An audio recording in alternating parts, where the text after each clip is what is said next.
Ji-ho Park was feeding his snakes when the news broke. The small TV in his lab at the Seoul National University showed the same images playing on every channel worldwide. A massive silver ship hovering over South Africa. Professor Park, his assistant, called from the doorway. The dean wants all department heads in the conference room now. Ji-ho carefully locked the black Mamba's enclosure. The snake watched him with cold, black eyes. "I'll be right back," he told the snake. "Don't go anywhere." 3 days later, Ji-ho found himself on a military plane bound for Cape Town. He stared at the official letter in his hands for the 10th time, still not quite believing it. Dr. Ji-ho Park, due to your expertise in dangerous reptiles and venomous species, you are hereby requested to join the International Scientific Response Team. Next to him sat Captain Hana Kim, his military escort. She hadn't spoken much since takeoff, her eyes fixed on the window. "Have you seen them?" Ji-ho asked. Captain Kim nodded. "In briefings, they call themselves the Visery." "What are they like?" She turned to him. "Big, strong, and very, very proud." The United Nations Emergency Response Center had been built in just 72 hours. The circular building stood half a kilometer from where the Visery ship had landed. Armed guards from a dozen nations stood at every entrance. Dr. Taewon Lee met them at the door. The senior diplomat looked like he hadn't slept in days. "Thank you for coming so quickly," he said, shaking Ji-ho's hand. "The Visery have requested scientific experts. They seem very interested in Earth's wildlife, especially our predators." "Why predators?" Ji-ho asked. "You'll understand when you meet them." The meeting room fell silent when the Visery entered. Ji-ho tried not to stare, but it was impossible not to. They were tall, the shortest around 2 meters, with gray-blue skin covered in natural armor plates. Their eyes were large, solid black, taking in everything with predatory focus. Their leader stepped forward. Admiral Terok stood, nearly 2.5 meters tall. The plates on his shoulders and chest were marked with deep red symbols. "These are your scientists?" Terok's voice was surprisingly smooth, delivered through a translation device on his chest. The UN Secretary-General nodded. "Our finest experts from around the world." Terok's black eyes scanned the room, stopping on Ji-ho. "And what does this one study?" Before Ji-ho could answer, Dr. Lee said, "Dr. Park is one of our leading experts on reptiles, particularly venomous snakes." Terok made a dismissive sound. "Small creatures, hardly worth notice." Ji-ho felt a spark of annoyance but kept his face neutral. The admiral turned to address the room. "We have studied your planet for some time. We know your history, your wars, your struggles." He stepped toward the large screen on the wall. "Computer, display Earth analysis." The screen lit up with images of Earth's wildlife. Lions hunting on the savanna, tigers stalking through jungles, polar bears on ice floes. "Your planet has some impressive predators," Terok continued. "Particularly these." The screen showed a pride of lions taking down a buffalo. "We understand why many of your cultures worship them as symbols of power." Ji-ho exchanged glances with Dr. Lee. "Worship?" "However," Terok said, "compared to the creatures of conquered worlds, your predators are adequate at best." The screen changed to show an alien landscape. A massive bear-like creature with 6 limbs and twin rows of teeth tore through what looked like armored rhinos. "The Grath of Centauri Prime," Terok said proudly. "One of many species we have faced and conquered." The Secretary-General cleared his throat. "Admiral, we have thousands of unique species." Yes, Terok interrupted. "We've reviewed your biodiversity. Most of your creatures are small, weak, or defenseless. Your oceans hold some promise, but your land predators, with few exceptions, would not survive on most worlds we've encountered." Ji-ho felt his face grow hot. This alien was dismissing Earth's entire ecosystem based on size and strength alone. "Admiral," Ji-ho said before he could stop himself, "predatory success isn't measured by size or strength alone." All eyes turned to him. Captain Kim shot him a warning look. Terok tilted his head. No. What other measure matters beyond the ability to kill? Survival, Jiho said. Adaptability. Efficiency. The Admiral made that dismissive sound again. Your largest predators, these lions, they are the only ones worthy of respect. Even they would be easy prey on our homeworld. Another Visari stepped forward. Admiral, perhaps a demonstration would help educate them. Terok nodded. Excellent idea, Commander Vrek. He turned to the humans. We will show you true predators. Tomorrow, we will bring specimens from our collection. The Secretary General looked alarmed. You have live alien predators on your ship? Of course, Terok said. How else would we study the conquered worlds? That night, the scientific team gathered in a secure room to discuss the situation. They think we're primitive, Dr. Lee said. They measure everything by physical strength. Captain Kim leaned forward. Their technology is centuries ahead of ours. If they wanted to conquer Earth, they could have done it already. Then why all this talk about predators? Asked a British zoologist. Jiho had been quiet, thinking. It's how they see the universe, he said. Predator and prey. Strong and weak. They're showing us where they think we fit. And where is that? Dr. Lee asked. Somewhere in the middle, Jiho said. They respect lions but dismiss humans. They're categorizing us. The room fell silent as they considered this. So what do we do? Captain Kim finally asked. Jiho looked around at the team. We need to change how they see Earth. Show them that physical strength isn't everything. The next day, the Visari brought their specimens. In heavily secured containers, they displayed holographic images of creatures from different worlds, each more terrifying than the last. Six-legged hunters, acid-spitting tree dwellers, burrowing ambush predators with razor claws, the apex, predators of 12 conquered worlds, Admiral Terok announced proudly. Each adapted to their environment, each feared on their home planets, each now studied and controlled by the Visari Empire. Jiho watched the faces of his colleagues. Fear, awe, and worry passed between them in silent glances. Now, Terok continued, we have studied your lions, tigers, and bears. Impressive for your world, but limited. We understand why you fear them. Jiho couldn't stay silent any longer. We don't fear them, Admiral. We respect them. There's a difference. Terok turned those black eyes on him. And what does a student of small reptiles know of respect for true predators? I know that on Earth lions aren't what you should fear most. Jiho stepped forward. Size doesn't determine deadliness here. No? Terok seemed amused.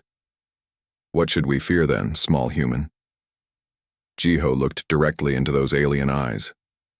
Many things. But if you want an example... He paused, thinking of the cold black eyes watching him from the lab enclosure back in Seoul. Have you studied the black mamba yet? Admiral Terok laughed, a strange rumbling sound. Your small snakes? Hardly worth our attention. Captain Kim must have seen something in Jiho's expression because she stepped closer to him and whispered, What are you doing? Jiho kept his eyes on the Admiral. I propose an expedition, Admiral. Let me show you Earth's true predators, not just the big cats you seem so impressed by. Commander Vrek moved to Terok's side. A waste of time, but something had sparked. In Terok's eyes, curiosity perhaps, or challenge. Very well, Snake Expert, the Admiral said. Show us these creatures you think we should fear. It should provide adequate entertainment if nothing else. As the meeting ended, Dr. Lee pulled Jiho aside. What are you planning? Jiho watched the Visari leave the room, their armored bodies moving with predatory grace. They think strength is everything, he said quietly. They need to learn what every human child knows. On Earth, it's often the smallest creatures you should fear most. Have you lost your mind? Captain Hana Kim paced the small meeting room. Challenging alien visitors to what? A deadly animal contest? Jiho looked up from his tablet. He had been studying the Visari information packet all morning. Not a contest. An education. Dr. Taewon Lee rubbed his tired eyes. The UN Security Council is concerned. The Visari have established an embassy near Pretoria. They're bringing in more ships. How many? Jiho asked. 3 more arrived yesterday, all carrying what they call scientific teams. Jiho set down his tablet. They're cataloging our world, studying it like they've done with other planets. Captain Kim stopped pacing. Planets they've conquered. The room fell silent as they all considered what that meant. Which is exactly why we need to change how they see us, Jiho said finally. They respect strength. We need to show them that Earth has plenty of it, just not in the ways they understand. A knock at the door interrupted them. A young woman entered carrying several large cases. Dr. Park? I'm Sunmi Kang from the Korean Natural History Museum. Dr. Choi sent me to assist you. Jiho stood to shake her hand. Thank you for coming on such short notice. Sunmi set down her cases. When the director calls and says drop everything and go to South Africa to help with the aliens, you don't ask questions. She smiled. I brought the materials you requested. Captain Kim looked at the cases suspiciously. What exactly did you request, Dr. Park? Research materials. Jiho helped Sunmi open the first case, revealing books, tablets, and specialized equipment, and some tools we'll need in the field. Dr. Lee raised an eyebrow. The Visari actually agreed to your expedition? Not only agreed, Jiho said, but Admiral Tarok is personally joining us, along with Commander Rek and 2 of their scientists. When? Captain Kim asked. Tomorrow morning. The Visari embassy was unlike anything humans had built. The structure seemed to grow from the ground, a blend of organic curves and sharp angles. Metal that wasn't quite metal. Glass that wasn't quite glass. Jiho and his team were escorted to a large room where a dinner had been prepared. Human foods. On one side of the table, strange alien dishes on the other. Admiral Tarok stood when they entered. Welcome, Dr. Park. Your proposal has provided much amusement among my crew. Jiho smiled politely.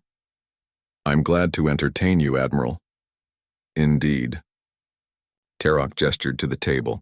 Please join us. We have much to discuss before tomorrow's expedition. As they ate, Commander Rek dominated the conversation.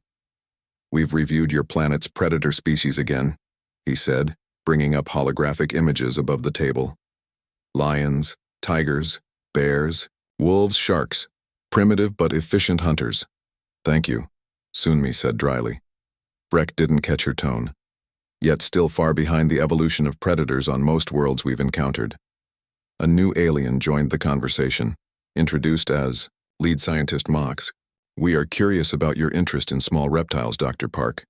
Our analysis shows they are minor predators at best. Jiho took a sip of water. On Earth, deadliness isn't always about size. A common myth among physically weaker species, Commander War, Rek said.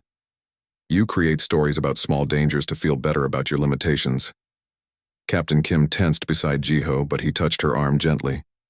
It's not a myth, Jiho said calmly. Last year, how many humans do you think were killed by lions worldwide? The aliens looked at each other. Admiral Tarok answered. Based on our research, perhaps 200. Jiho nodded. And how many by mosquitoes?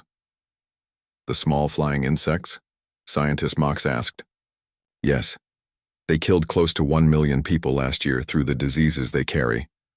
The Visari seemed confused. Commander Rek waved dismissively. Disease is not predation. It's a separate biological process. Is it? Jiho asked. If the end result is death, does the method matter? Admiral Tarok studied Jiho with those black eyes. You have an unusual perspective, Dr. Park. I study things other people overlook, Jiho replied. Small doesn't mean harmless, sometimes quite the opposite. Tomorrow you will show us these dangerous small creatures, Admiral Tarok said. We are curious to see what has you so confident. Commander. Vrek laughed, a harsh sound. Do not worry, human. If your deadly little animals become truly dangerous, we will protect you. Jiho smiled. That's very kind of you, Commander. Later that night, Jiho met with his team in their secure room.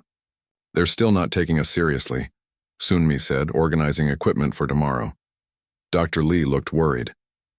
The UN is concerned about your plan, Jiho. Deliberately showing dangerous animals to the aliens could be seen as hostile. More hostile than them bringing alien predators here? Captain Kim asked. They're cataloging us, Jiho said. Like zoologists studying a new ecosystem.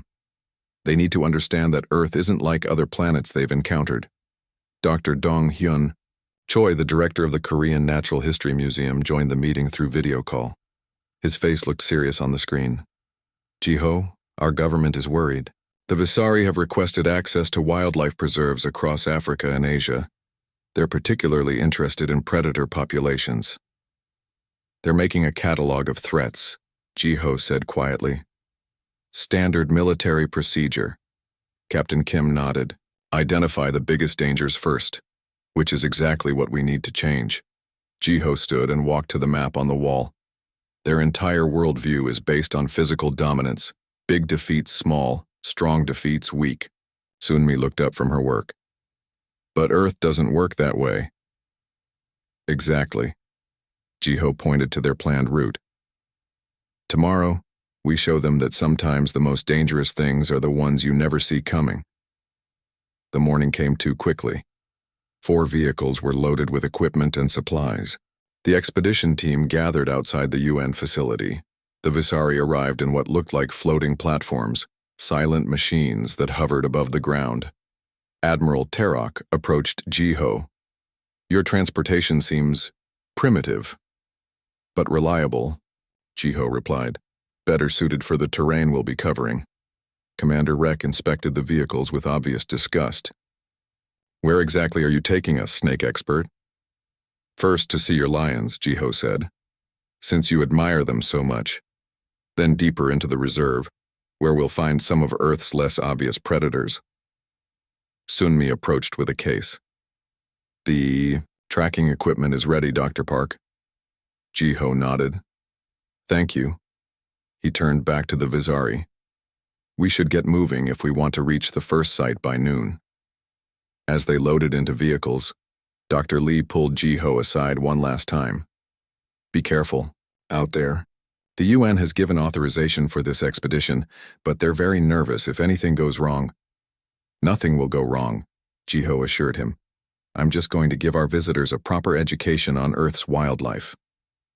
And if they don't, like the lesson? Jiho looked over at the Visari, their tall armored bodies standing out starkly against the African landscape. Everyone fears something, Dr. Lee, even aliens who think they're the apex predators of the galaxy. Captain Kim called from the lead vehicle. Dr. Park, we're ready. Jiho climbed into the passenger seat. As they drove away from the compound, he watched the red African dust rise behind them.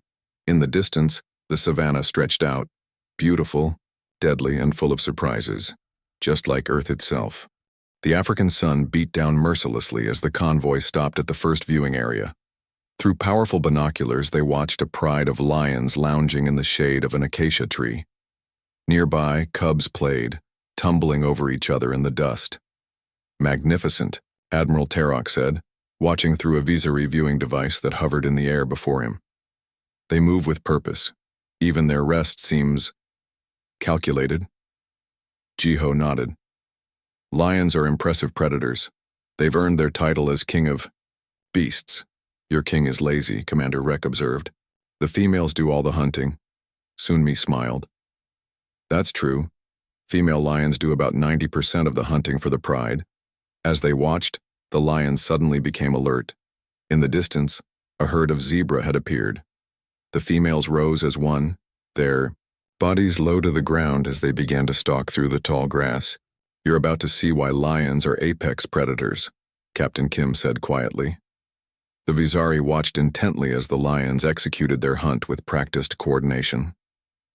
3 females circled wide around the zebra herd while 2 others crept closer, driving the zebra toward their waiting sisters.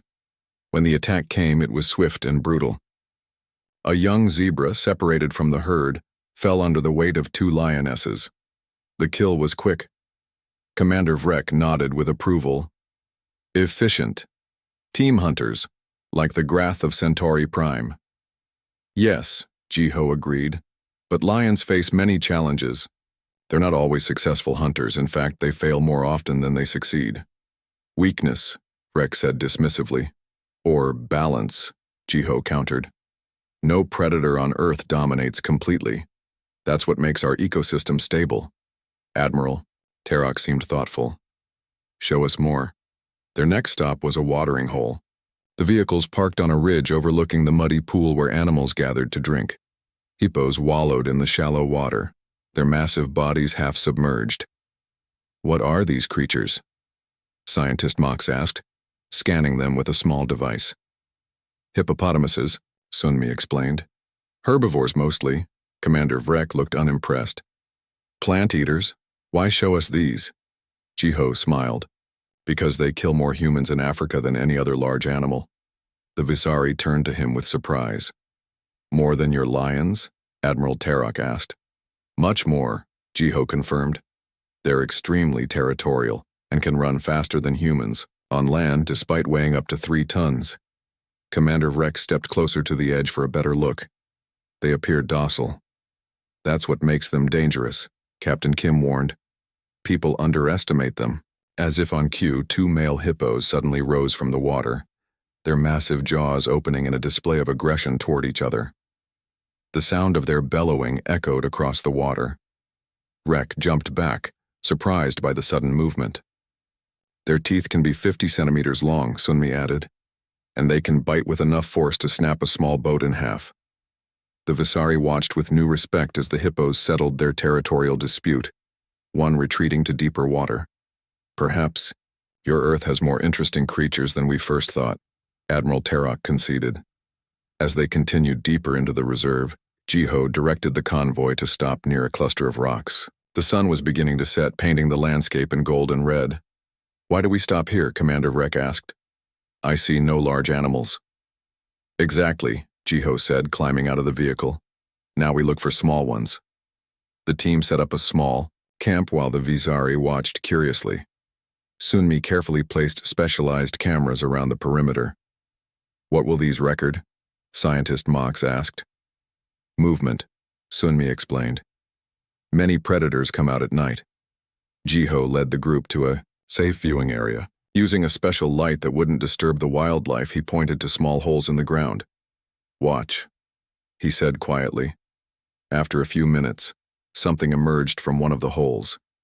8 legs moved carefully as a large scorpion began its nightly hunt.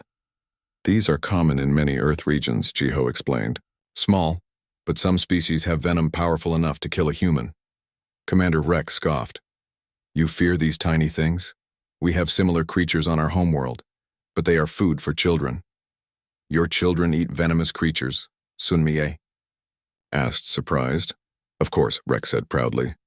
It builds immunity and courage. Jiho filed that information away. On Earth, we've learned to respect even small creatures. Some of the deadliest animals here can fit in the palm of your hand. Admiral Terok stepped closer to examine the scorpion, which now had caught a small insect and was devouring it. Your philosophy is strange, Dr. Park. You have the power to eliminate these dangers, yet you choose to live alongside them. Balance, Jiho said simply. Everything has its place in the ecosystem. That night, around the campfire, Sunmi showed images of Earth's smaller predators on a portable screen. Spiders, jellyfish, tiny poison dart frogs no bigger than a thumbnail. This small blue creature can kill a human? Scientist Mox asked, clearly fascinated. Its skin contains enough poison to kill 10 humans, Sunmi confirmed. Yet it's only 2 centimeters long. Commander Vrek remained unimpressed. These are curiosities, not true threats. A strong boot would end them.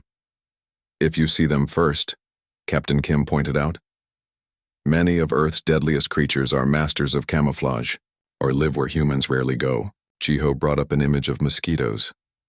These tiny insects kill more humans every year than all wars combined.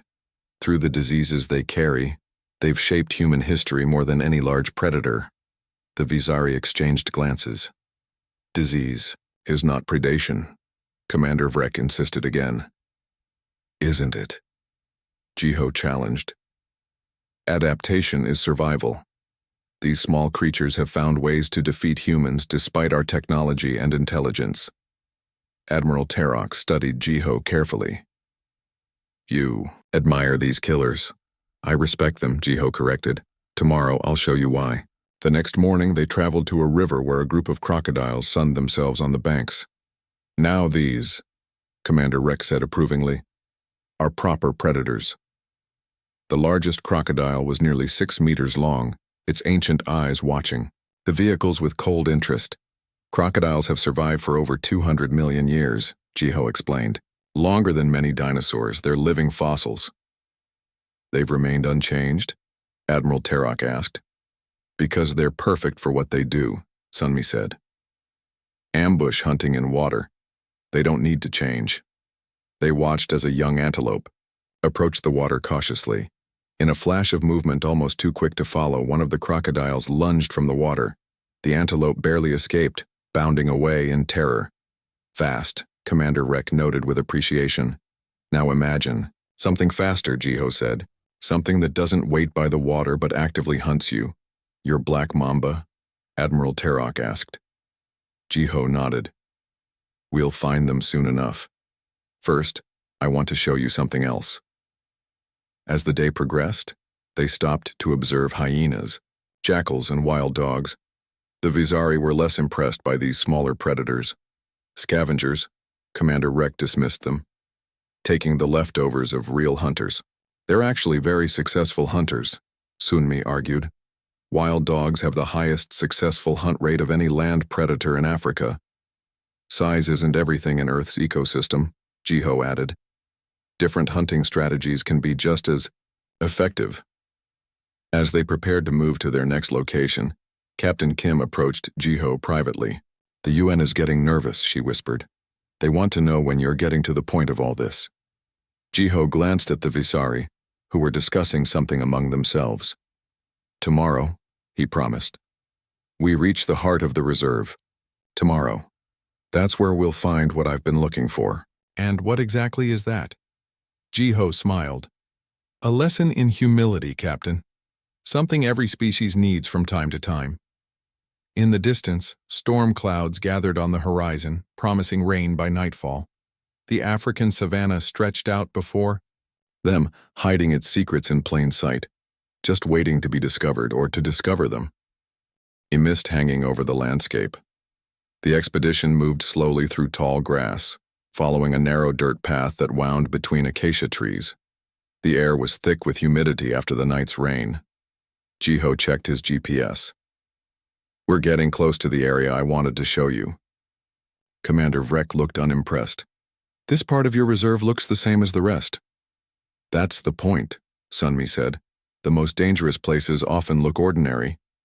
They reached a small clearing where a cluster of rocky outcroppings created natural caves and crevices. Jiho signaled for everyone to stop.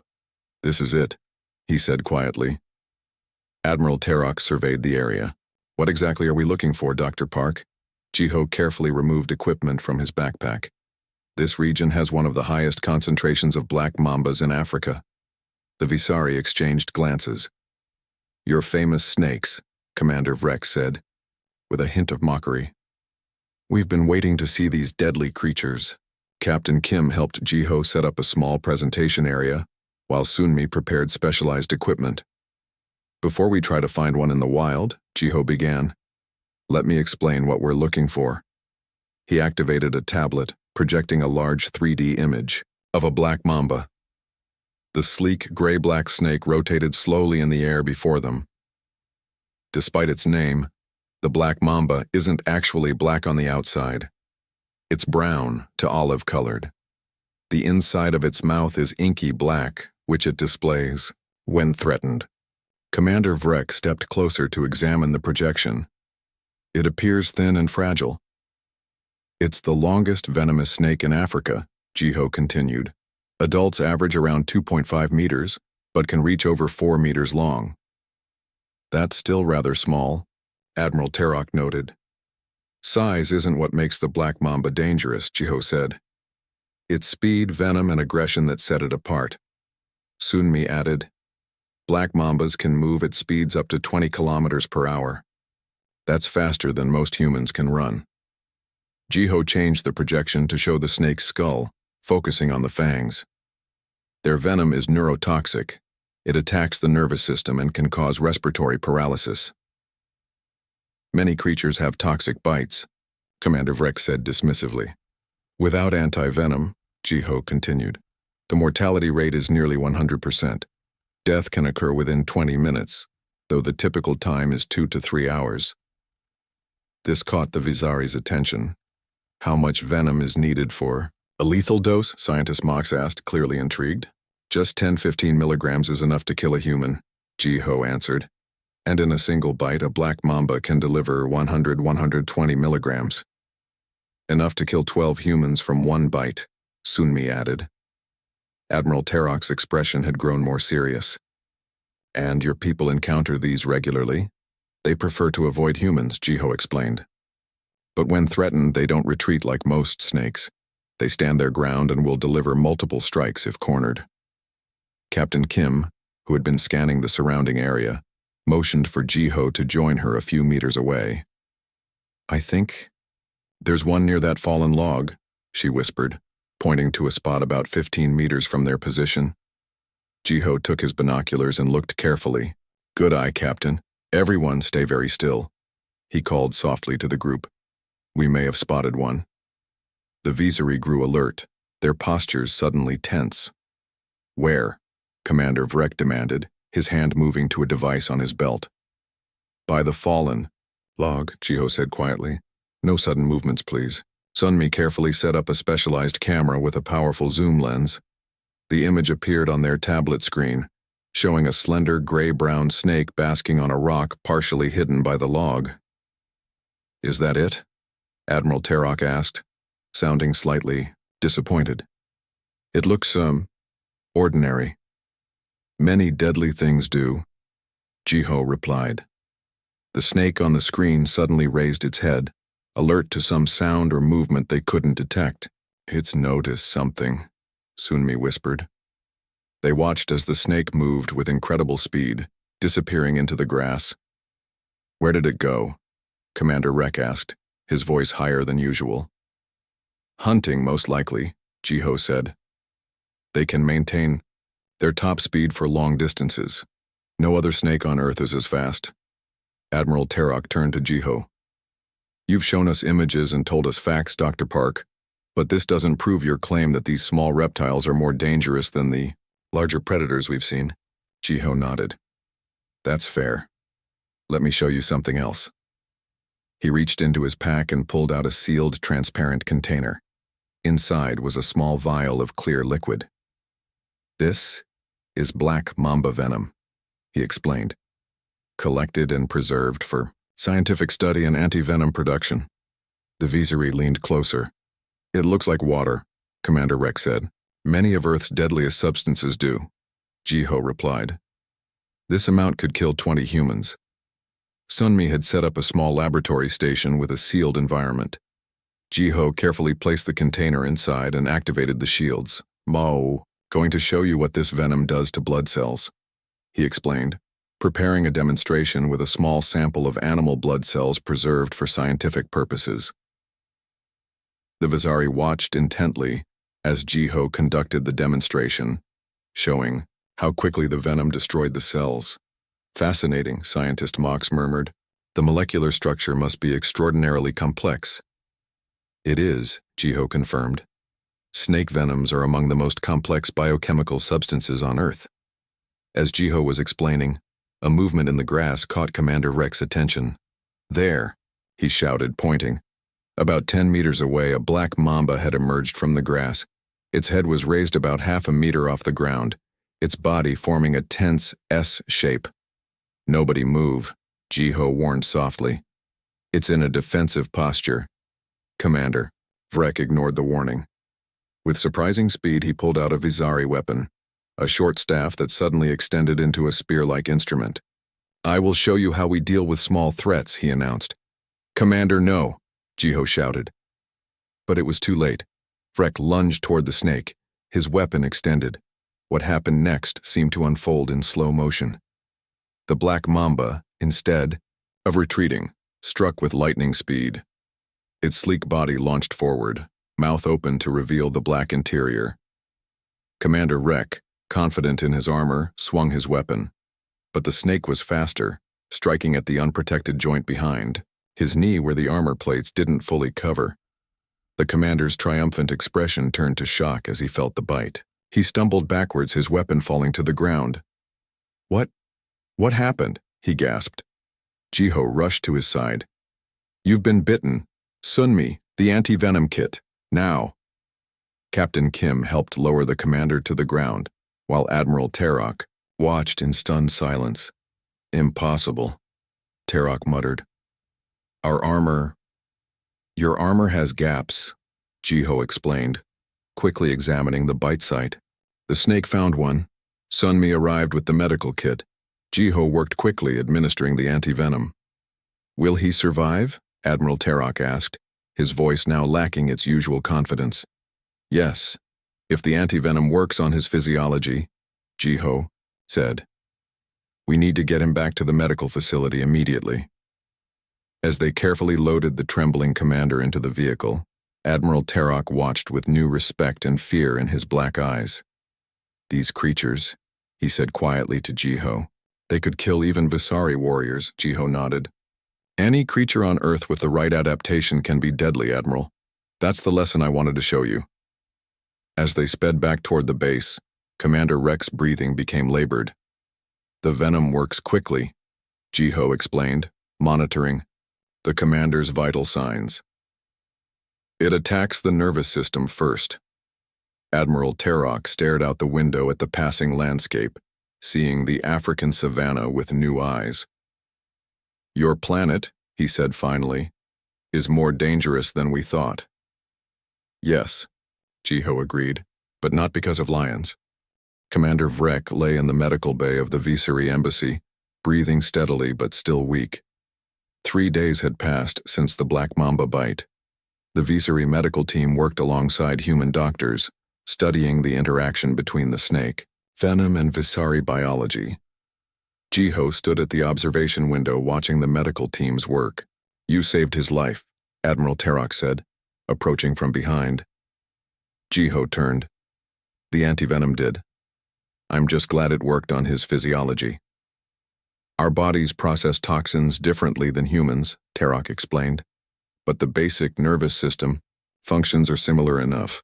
Your quick action prevented permanent damage. How is he doing? He will recover, Terok said, though his pride may take longer to heal than his body. Jiho nodded. I didn't intend for anyone to get hurt during the expedition. No, Terok agreed. You intended to teach us a lesson, and you succeeded. The Admiral gestured for Jiho to follow him. They walked through the sleek corridors of the Visari embassy, passing guards who stood rigidly at attention. Our preliminary reports on Earth classified it as a Category 3 world, Terok explained. Developing technology, moderate threat level, suitable for standard integration. Integration? Jiho asked carefully. Terok didn't answer directly. After your demonstration, we've reclassified Earth as Category 1, high threat level requiring specialized approach. They entered a large conference room where a group had gathered. Dr. Taewon Lee stood talking with Sunmi and Captain Kim. Several UN officials were present, along with a new face, Minister Junho Yoon from the Korean government. Dr. Park, Minister Yoon greeted him. Your expedition has created quite a stir in diplomatic circles. I hope that's a good thing, Jiho replied. That depends on what happens next, Dr. Lee said quietly. Admiral Terok took his place at the head of the table. We have called this meeting to reassess the Visari Empire's approach to Earth. The room fell silent as everyone took their seats. Dr. Park, Terok began, we would like you to present your findings to our full scientific and military council. Jiho looked surprised. My findings? About Earth's dangerous species, particularly the small ones we overlooked. Sunmi smiled, slightly as she caught Jiho's eye across the table. I'd be happy to, Jiho said. When? Now. Admiral Terok activated a device on the table. A large holographic display appeared, showing dozens of Visari faces, watching from what appeared to be a ship bridge. Honored Council, Tarak addressed the display. I present Dr. Jiho Park, Earth expert on dangerous small predators. His knowledge has proven vital to our understanding of this world. Jiho stepped forward, feeling all eyes on him. Thank you, Admiral. I've prepared a presentation on Earth's deadliest creatures. For the next hour, Jiho showed the Visari Council images and data about Earth's most dangerous species. He started with the obvious predators they already knew about: lions, tigers, bears, but quickly moved to the less obvious threats. Box jellyfish, he explained, showing an almost transparent creature floating in blue water, nearly invisible in the ocean, with tentacles up to 3 meters long. Their venom is among the most deadly on Earth, attacking the heart, nervous system, and skin cells simultaneously. The Visari Council watched in silence. The inland taipan, Jiho continued, showing a brown snake. It has the most toxic venom of any land snake. One bite contains enough venom to kill 100 adult humans. He moved through dozens of species: poison dart frogs, blue-ringed octopuses, cone snails, assassin bugs, and more. But perhaps the most dangerous of all, Jiho said, bringing up a new image, are these. The screen showed a microscopic view of bacteria and viruses. Microorganisms, Jiho explained. Billions live in and on every human. Most are harmless or helpful, but some can kill within days, hours, or even minutes. One of the Visari Council members spoke up. These are not predators, they are simple organisms. They consume resources and reproduce at the expense of their hosts, Jiho replied. In functional terms, they're very efficient predators, and they've shaped human history more than any large animal. He explained how diseases had toppled empires, changed the course of wars, and killed countless millions throughout human history. The Black Death killed 1/3 of Europe's population in just a few years. The 1918 influenza pandemic infected 1/3 of the world's population and killed tens of millions. The Visari Council seemed troubled by this information. And how do humans defend against these microscopic predators? Another council member asked. We adapt, Jiho said simply.